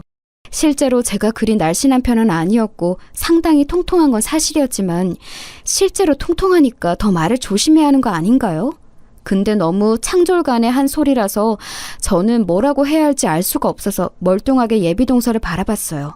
예비동서는 그런데 자기가 잘못된 말을 했다는 걸 전혀 알지 못하는 것처럼 저를 마주보더니 해질거리면서 웃고서는 밥을 마저 먹더군요. 제가 명랑하고 장난 잘 치는 성격이긴 한데 반대로 화도 잘 내는 편이거든요. 불같이 화를 내고는 해서 동네에서도 좀 잘 싸우는데 그래서인지 남편이 불안해하면서 제 손을 잡았고 시동생도 눈치를 봤어요. 그런데 예비동서에 그 묘하게 풀어진 얼굴을 보고 있으니까 그냥 화가 안 나더라고요. 그냥 좀 이상한 사람인데? 싶은 생각만 들고요. 솔직히 말하면 정말 정상적인 사람 맞나 싶더라고요. 아까 처음 현관에서 봤을 때부터 솔직히 좀 이상한 느낌이 들었는데 지금 보니까 정말로 약간 경계성 지능이라고 하죠. 쉽게 말하면 약간 모자란 사람 같은 느낌이 들기도 했어요. 저는 그냥 아무 말도 안 하고 다시 식사를 했고 둘러앉은 가족들도 약간 멍청해져서 조용한 채 밥을 먹었죠. 예비동서는 밥도 별로 많이 먹지 않고 거의 절반을 남긴 채로 젓가락을 내려놨어요. 그냥 입맛이 없는 것 같았죠. 그러고서 묘하게 집안 분위기가 다운된 채로 거실에 앉아서 차를 한 잔 마시고 다과를 먹었어요. 그래도 가족들한테 인사하러 왔다는데 밥만 먹고 돌려보낼 수는 없었으니까요. 예비동서는 또 다과 먹으면서는 사람이 괜찮더라고요. 사과를 집어먹다가 두어 번 떨어뜨렸는데 옆에서 시동생이 시겁하며 그것을 집어 자기 입에 넣는 눈꼴신 꼬라지를 보여주기도 했는데 뭐 결혼하기 전에는 다들 저렇게 연애하는 거다 싶기는 했어요. 도리어 시동생이 그렇게 예비동서를 좋아하는 모습을 보니까 차라리 안심이 되더라고요. 혹시 진짜 약간 모자란 사람이어도 저렇게 지극정성이면 돌봐가면서 잘 살겠지 싶어서요. 그렇다고 뭐 평균에서 아주 많이 다른 사람도 아닌 것 같긴 했으니까요. 시댁 식구들 분위기가 다 이상한 상태에서 어찌어찌 만남이 끝났어요. 시동생은 예비동서를 바래다주고 온다며 나갔고 저희는 미묘한 표정으로 모여 앉았죠. 좀 이상하지 않아요? 그렇지?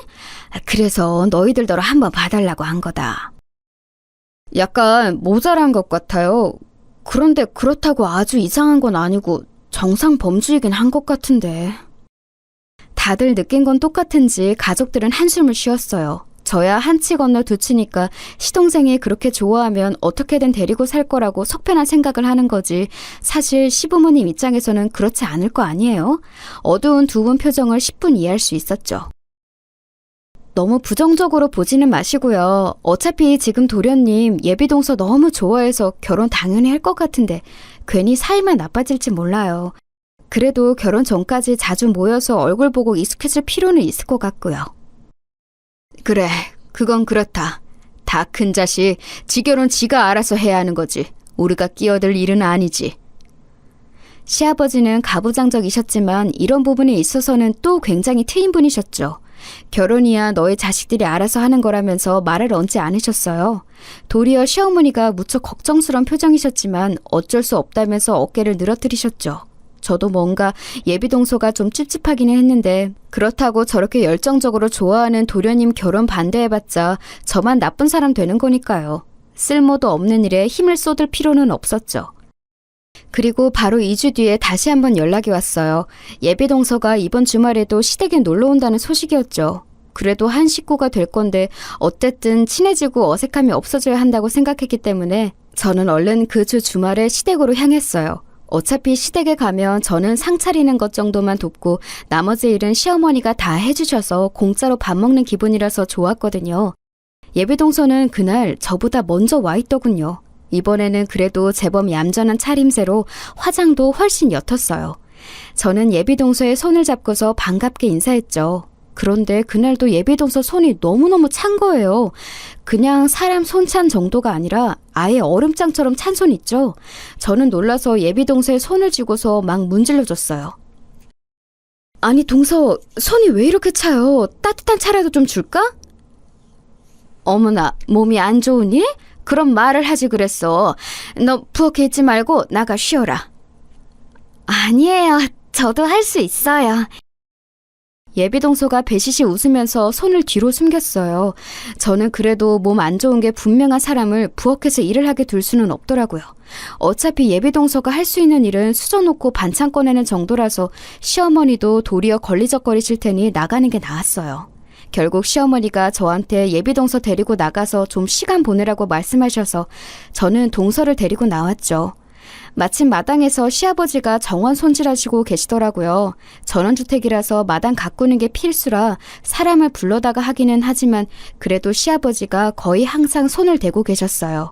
워낙 부지런한 양반이라 하루에 적어도 5시간은 나가서 시간을 보내시는 것 같았죠. 게다가 개들도 있었고요. 저는 그래도 심심하게 집안에 있느니 밖에 나가서 정원 구경도 하고 반려견들 구경도 하자며 예비동서를 데리고 나갔어요. 시아버지가 화단 앞에 쪼그려 앉아서 뭔가를 뽑고 계시다가 고개를 돌리면서 웃으셨죠. 아, 우리 며느리들 나왔구나. 네, 아버님. 동서 정원 둘러보게 하고 강아지들 소개도 시켜주려고요. 아하, 그렇지. 우리 강아지들 이제 익숙해져야지. 예, 셋째야. 너 강아지 좋아하니? 시아버지의 물음에 예비동서는 배시시 웃으면서 고개를 끄덕였어요. 가까이서 보니까 그저 순하고 약간 맹한 사람일 뿐이라는 생각도 들더군요. 시아버지도 예비동서가 강아지를 좋아한다고 하니까 기쁘신지 얼른 자리에서 일어나셨어요. 그래, 내가 너 우리 애들 소개시켜주마. 좀 여럿이고 큰 놈도 있으니 놀라지 마라. 시아버지는 저희 둘을 데리고 집 뒤쪽에 있는 견사로 가셨어요. 넓은 뒷마당 쪽으로 우리를 지어놔서 그냥 들어올 때는 사실 보이지가 않았죠. 개 짖는 소리가 들렸지만요. 예비동서도 이렇게까지 큰 견사가 있고 게다가 개가 이렇게 많을 거라고는 예상하지 못했는지 조금 놀란 눈치였어요. 엄청 크고 많네요. 그래, 내 새끼들이다. 앞으로 친하게 지내려. 하지만 좀 예민한 애들도 있으니까 오늘 당장 만져보는 건 아니고. 그러면서 시아버지는 예비동서를 견사 울타리 바짝 가까이로 데려가서 하나씩 이름을 부르면서 개들을 소개해 주었어요. 워낙 자식처럼 아끼며 기르는 개들이니 당연했죠. 저 역시도 너무 좋아하는 강아지들이었고요. 사실 낯선 사람이 오면 개들은 짖게 마련이잖아요. 예비동서를 처음 본 개들은 너나 할 것 없이 열심히 짖어댔지만 시아버지가 엄하게 조용이라고 하자 조금씩 안정을 찾아갔어요. 그런데 딱 한 마리 레브라도 리트리버인 장군이만 유독 엄청나게 짖어댔죠. 원래 장군이가 대형견들 중에서 제일 조용한 강아지라서 이상했어요. 오죽하면 낯선 사람이 와도 몇 번 짖고서 엎드려 자는 버릇이 있어서 집을 못 지킨다고 시아버지한테 구박을 받던 개인데 말이에요. 그런데 장군이는 아예 우리 바깥 가까이로 와서 딱 예비동서 앞에 앉아서는 목이 터져라 짖더군요. 예비동서도 당황했는지 뒤로 주춤거리며 물러서면서 고개를 갸웃거렸죠. 얘 왜 이래요? 그러게 말이다. 장군이 얘가 원래 안 이러는데 왜 이러지? 쉿! 조용히! 장군! 조용히! 저도 옆에 서서 장군이한테 조용히 하라고 쉿하고 명령했지만 아무 소용이 없더군요. 예비 동서는 개를 좋아했지만 워낙 대형견인 장군이가 마구 짖어대니 무서웠는지 주춤주춤 뒤로 물러섰어요. 시아버지도 결국 장군이를 진정시키는 것을 포기하고 저희를 데리고 앞마당으로 나가셨죠. 아휴, 이상한 일이구나. 원래 장군이가 저 중에 제일 얌전하거든. 맨날 소형견들한테도 쫓겨다니면서 구박받는 앤데. 그러게 말이에요. 동서 오해하지 말아요. 원래 그런 강아지 아니거든요. 네. 죄 없는 초면에 예비동서한테 그렇게 짖어대다니 저는 괜히 제가 미안해져서 연신 변명을 했어요. 반면 시아버지는 뭔가 마음에 걸리는 것이 있으신지 눈을 찌푸린 채로 고개를 갸웃거리셨죠. 예비동서는 조금 놀란 눈치였다가 다시 그의 맹한 표정으로 돌아갔고요. 그날 시아버지는 식사를 하면서 예비동서가 놀랐겠다면서 시어머니에게 말씀하셨어요. 시어머니 역시도 놀라서 장군이가 그런 애가 아니라고, 우리 반려견들 중에 예민한 애는 있어도 장군이는 아니라면서 변명을 해주셨죠. 예비동서는 개의치 않는 얼굴로 배실배실 웃고 있었어요. 그런데 그 와중에도 약간 이상해 보이는 예비동서의 행동은 계속되었죠. 왜 식사를 하고 나면 할 줄 아는 게 없더라도 같이 도와서 상을 치워야 하잖아요? 그런데 동서는 아무 말 없이 옆에 서 있더라고요. 저는 아직 어려서 잘 모르나 싶어서 동서한테 슬쩍 이거 설거지통에 갖다 넣어요 하고 귀띔을 했는데 그랬더니 또 말한 대로 잘 그릇들을 설거지통에 가져갔어요. 그런데 문제는 그러고서는 또다시 한번 제가 지시할 때까지 멍하니 옆에 서 있기만 하더라고요. 그래서 제가 반찬통 하나씩 가져다가 냉장고에 넣으라고 했는데 글쎄 간장 종지까지 냉장고에 넣어버린 거 있죠? 먹다 남은 간장을 버려야지 왜 냉장고에. 그것도 랩도 안 싸고 넣었는지 알 수가 없었어요. 그런데 예비동서는 정말 아기라고는 조금도 없어 보이고 그냥 안색이 좀 피로한 듯 보일 뿐이라서 원래 부엌일에 대해서 정말 모르는구나 싶었을 뿐이었어요. 그리고 솔직히 말하면 약간은 모자란 사람이구나 싶기도 했고요. 거실에 나가서도 예비동서는 자리에 앉지 않고 유령처럼 거실을 이곳저곳 걸어다니더라고요. 눈치챈 시동생이 얼른 가서 동서를 데려다가 소파에 앉혀주었는데 묘하게 정신이 빠진 듯한 그 느낌이 이상했어요. 뭐 저한테 날씬하지 않다고 했던 거나 제대로 일 안 하는 거나 생각하면 그냥 버릇이 없는 요즘 여자애라고 볼 수도 있었지만 이상할 정도로 뭔가 마음에 걸리더라고요. 시아버지도 뭔가 생각에 잠긴 듯한 눈으로 예비동서를 주시하는 듯한 눈치였어요. 시아버지가 꽤나 깐깐한 양반이라 아무래도 신경에 거슬리면 곤란할 텐데 싶어서 저도 좀 신경이 쓰이더라고요. 반면에 시동생은 예비동서한테 푹 빠져서 그 얼굴만 보느라고 아예 가족들한테는 눈길도 주지 않고 있었고요. 시아주머님하고 형님은 이미 예비동서가 못마땅하셔서 혀를 차셨고 남편도 좀 이상하다면서 고개를 갸웃거렸고요. 그나마 제가 가장 예비동서한테 호의적인 느낌이었어요. 그날 예비동서는 점심을 먹고 돌아갔어요. 예비동서를 데려다주고 시동생이 돌아오자 시아버지가 뭔가 생각에 잠긴 얼굴로 시동생을 거실로 불러내셨죠. 당시 저희 가족들이 전부 거실에 모여 앉아 TV를 보고 있었거든요. 시아버지는 시동생을 보면서 한숨을 쉬셨어요. 이상하게 듣지 말아라. 너 결혼할 새아가 어떤 사람인 거냐? 네? 무슨 의미로 말씀하시는 건지. 말씀드렸던 대로 영상회사 다니는 사무직원이에요. 그냥 보신 바대로 순하고 좋은 사람이고요. 그래? 그 이상은 없고? 그 이상이 있을 게 뭐가 있나요? 시동생은 도리어 영문을 모르겠다는 얼굴로 시아버지를 바라보았어요. 사실 저도 시아버지 말씀이 무슨 뜻인지 알 수 없어서 어리둥절했죠. 원래 시아버지가 공무원으로 퇴직한 분이셔서 좀 까탈스럽고 깐깐한 부분이 있긴 한데 그래도 이렇게 영문 모를 말씀은 잘 안 하셨거든요. 시아버지는 알겠다면서 다음 주 주말에 다시 한번 예비동서를 데리고 오라고 하시더군요. 놀러 가려고 했다는 시동생의 말에 시아버지가 눈살을 찌푸리셨고 결국 시동생은 아무런 항변도 못하고 다시 데리고 오겠다고 약속했죠. 최근에도 시동생은 외박이 꽤나 잦은 모양이던데 저렇게 시아버지한테 찍소리도 못하면서 외박할 때만은 자신감이 대단하구나 싶을 정도였어요. 저희도 이번 주 주말에 올까요? 하면서 시아버지께 여쭤봤더니 시아버지는 너희 마음대로 하라고 하셨어요. 계속 시댁에 오는 것도 좀 지루했고 남편하고 말을 맞춰서 다음 주에는 놀러 나갈까 싶었죠. 그런데 그 어린 예비동서한테 이 집안에서 가장 호의적인 게 저라는 사실이 조금 걸렸어요. 시댁 식구는 아무리 친근해도 시댁 식구죠. 게다가 지금 예비동서는 아무리 맹해 보여도 낯선 시댁에서 아주 불편할 텐데 저처럼 조추책 맞고 명량하고 마음 쓰는 사람이라도 없으면 완전히 낙동강 오리알처럼 겉돌 것 같았어요. 실제로도 시어머니는 이미 예비동서한테 정이 완전히 떨어진 듯한 느낌이셨고요. 형님도 그러셨고 시아버주머님도 그러셨고요. 근데 물론 그분들을 탓할 수는 없었어요. 누가 봐도 객관적으로 예비동서가 좀 이상했거든요. 다음 주 주말 남편은 도리어 시댁에 가기 싫다고 집에서 드러누우려고 했지만 제가 억지로 끌고서 시댁으로 갔어요. 남편은 이상한 여자라면서 아니 무슨 마누라가 시부모님 뵈러 간다고 이렇게 적극적이냐고 투덜거리기까지 했죠. 뭐 넉살 좋고 명랑한 마누라 얻은 자기 잘못이지 제 잘못인가요? 어쨌든 그날도 남편하고 같이 시댁에 갔고 남편은 쉬고 싶다면서 곧장 2층으로 올라가 버렸어요. 아무리 제가 시댁에서 편해도 저렇게 방치하고 사라지다니 언젠가 남편 버릇을 고쳐야겠다고 생각하기도 했죠. 아무튼 그날도 예비동서는 시동생 손을 이끌려서 시댁으로 왔어요. 그런데 손님 한 분이 더 계셨죠. 아버님? 저분은... 이쪽은 내 옛 직장 후배다. 지금 우리 장군이 옛 상사이기도 하고. 상사요? 시아버지는 조용히 다가와서 저한테 귓속말을 하셨어요. 내가 관세청에 있었던 건 알지? 공안 근무도 했고 그때 후배다. 마약 탐지견 핸들러이기도 하거든. 장군이 데리고 일하던 사람이지.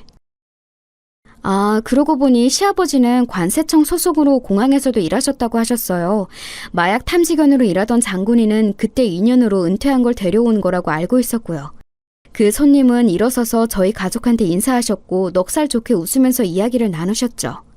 왜 가족끼리 모이는 날에 손님을 초대하셨을까 의문이 들었지만 시아버지 후배분 역시도 상당히 성격이 좋으셔서 저와 시어머니는 신나게 수다를 떨었어요. 그러다가 갑자기 시아버지가 후배분을 부르시더니 또 예비동서하고 저를 같이 부르시더라고요. 얘들아, 너의 일에 좀 와보렴. 네 하고 대답하고서 예비동서를 데리고서 저는 시아버지가 부르시는 대로 따라갔어요. 시아버지는 후배분과 이야기를 조용조용하게 나누시면서 마당으로 나가 뒤쪽으로 가셨죠. 집 뒤쪽에 펼쳐진 견사를 보고서 후배분이 웃으시더라고요. 야, 장군아, 오랜만이다 너!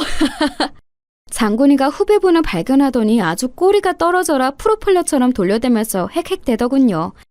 저래 보여도 나이가 꽤 많은 개인데 지금만큼은 태어난 지 3개월 된 강아지처럼 방정맞게 팔짝거리고 뛰면서 반가워했어요. 후배분 역시도 반가워서 어쩔 줄 몰랐죠.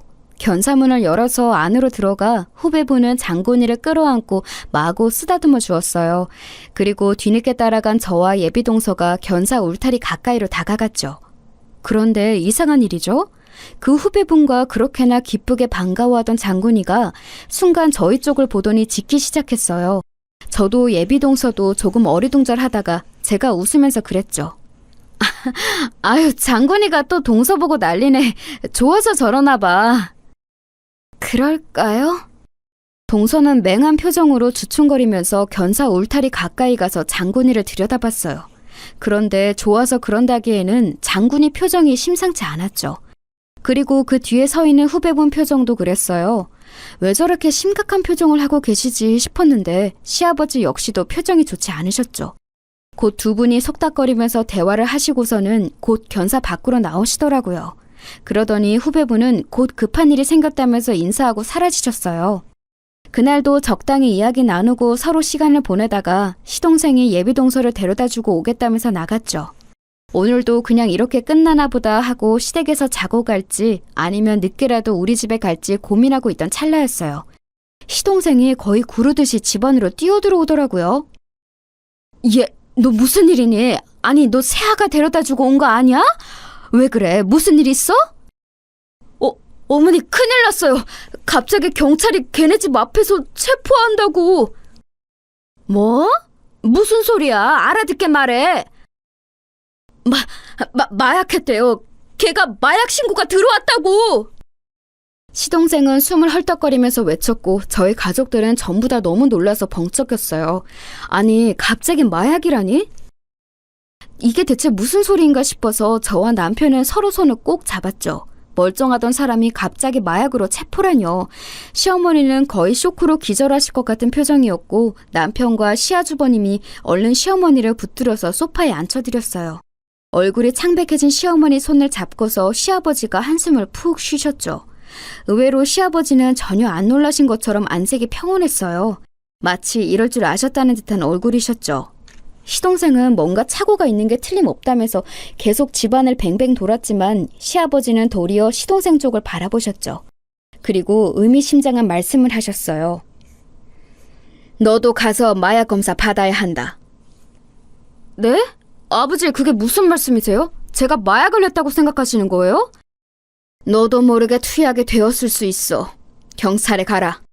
시동생은 영문을 모르겠다는 얼굴로 시아버지를 바라봤어요. 시어머니도 거의 곧장 숨이 넘어가실 듯한 표정으로 시아버지께 매달리셨죠. 그게 무슨 말씀이에요, 여보? 시아버지는 한숨을 푹 쉬셨어요. 원래도 근심 걱정 많은 시어머니가 거의 기절할 것처럼 떠시자 시아버지는 진정하라면서 시어머니의 손을 쥐고 토닥이셨어요. 그러고 나서 시아버지가 조용히 해주신 말씀은 상상 이상이었죠. 원래 시아버지는 공항에서 근무하면서 마약 투약한 사람을 접한 적이 몇 번 있다고 하셨어요. 처음에 예비동서가 집에 방문했을 때 그리고 몇 번은 그리 이상하게 여기지 않았지만 어딘가 초점이 나가고 묘하게 정신줄을 놓은 듯한 모습에서 뭔가가 떠올랐다고 하시더라고요. 횡성수설하고 상황에 맞게 말을 하지도 못하는 등의 상황이 너무 이상했다고도 하시고요. 하지만 역시 결정적이었던 건 장군이가 예비동서를 향해 짖었던 것 때문이었다고 했어요. 장군이는 평상시에 무척 순했고 게다가 어린 시절부터 핸들로부터 교육을 철저히 받았기 때문에 짖는 경우는 아주 한정되어 있었죠. 평생 받은 교육이 은퇴해서 집으로 왔다고 해서 한순간에 사라지지는 않아요. 게다가 저희 시댁은 상당히 평화로웠기 때문에 짖을 일이 없었고 장군이의 원래 습관이 사라질 만한 일도 별로 없었죠. 그런데 예비동서가 견사 앞에 다가온 날 장군이가 정확하게 마약 탐지견 시절의 습관대로 예비동서 앞에서 짖었다는 거였어요. 마약 탐지견은 마약이 있는 곳을 발견하며 그 앞에 가서 짖으며 알려준다고 하더라고요. 예비동서의 몸에서 마약 냄새를 맡았다는 건데 마약을 투약해서 그 냄새가 났던 것인지 아니면 마약을 그때도 몸에 지니고 있었던 건지는 잘 모르겠어요. 그리고 시아버지는 예비동서가 정말 마약 관련자인지 확인하기 위해서 한 번 더 현직에 있는 후배분을 불러 함께 의논했던 거였고요. 그 일련의 일들이 너무 놀라워서 소름이 돋을 지경이었어요. 바로 곁에서 같이 수다 떨고 있었으면서도 저는 조금도 눈치를 못 챘거든요. 그냥 기껏해야 예비동서 될 사람이 좀 모자라구나, 말을 잘 못하는구나 정도만 알고 있었죠. 후배분은 바로 장군이가 짖는 모습을 보고 확신하고서 저희 시댁에서 나가는 길에 경찰에 신고를 했던 겁니다.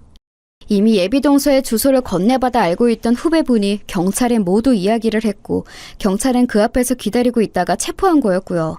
시동생은 그 이야기를 전부 듣더니 얼굴이 정말 잿빛이 되더라고요. 솔직히 시동생은 정말 가여웠죠. 모쏠로 이제야 취직해서 예쁜 여친과 결혼하나 싶었는데 일이 이렇게 되다니 말이에요. 누가 마약 관련자인지 알고 사귀었을까요? 저렇게 순진한 사람이니 아예 상상도 못했을 텐데 말이에요. 시어머니는 그 이야기를 모두 들으시고서 오히려 안심되었다는 듯이 가슴을 쓸어내리셨어요. 그리고 시동생의 등을 쳐서 곧장 경찰서로 보내셨죠. 지금 가야 의심받지 않는다면서요. 의도치 않게 자수 비슷한 곳으로 경찰서에 간 시동생은 역시 마약 검사를 받았고 당연히 결백이 증명되어 관련이 없다는 사실을 인정받았어요. 나중에 들으니 그때 그 예비동서가 될 뻔했던 여자는 심지어 체포당하던 그때 마약을 지니고 있었다고 하더라고요. 저희 시댁에 왔을 때도 몸에 마약을 가지고 있었던 거죠. 장군이가 그래서 더 격렬하게 짖었다 싶었어요. 아무튼 정말 소름 끼치는 일이었죠. 그 일 이후로 저희는 장군이한테 보양식을 특별히 마련해줘서 먹였어요. 집안에 범죄자 마약 사범이 들어올 뻔했는데 그걸 막아줬으니 정말 대단한 수호신 아니겠어요?